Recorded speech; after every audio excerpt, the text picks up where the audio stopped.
Sorry for the cutoff, y'all. I was just saying, they got the guy playing basketball back there, the two subwoofers. That's a good setup they got back there. I like that. And they do different details to other SUVs and stuff. Anyways, I was just saying that I'm going to start looking for some more SUVs to do because they seem to put a lot of detail into these ones. And like I said, I will post videos of more whenever I get them, because these ones aren't in the best condition.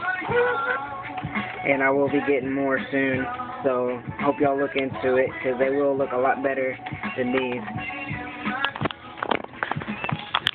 Like I was saying, JAToys.com, they got all the spots for the cars if you want some. Import races, Dub Cities, big time muscle cars, all of it. Old school, you know, like the Impala, as I was saying.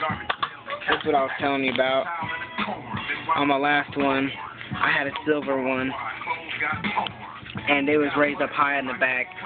Well, here I'm telling, this is where it sits low, and this one looks real good too. Anyways, yeah, so check out JAToys.com. This is Little Cyclone 32, and I'm out. You dig?